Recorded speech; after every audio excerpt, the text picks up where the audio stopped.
Clogged main sewer lines in northern Illinois can cost anywhere from $400 to $600 for rotting or jetting, depending on the distance and access. If your kitchen sink is backed up and you've already tried snaking it with little success, it's usually because of grease buildup or food stuck near the garbage disposal. First, try using a 1.5-inch Drain King tool to push through smaller blockages before calling a pro. Avoid companies with rooter in their name, since they often charge more for basic jobs. Check if you have an outside cleanout. That makes accessing the main line easier and cheaper. If your toilets and laundry drains are still working fine, the problem is likely local to the kitchen, not the main sewer line out to the street.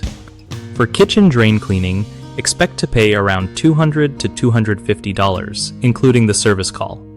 For mainline cleaning, with less than 100 feet of pipe and a cleanout, prices usually range from $400 to $600.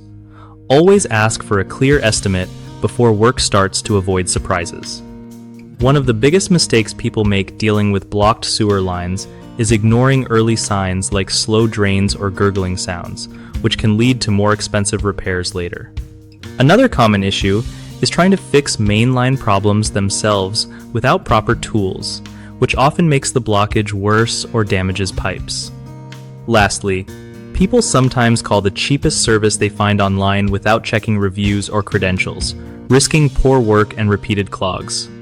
To fix these, pay attention to small warning signs, hire professionals with good reviews who use proper equipment, and don't go for the lowest price at the expense of quality.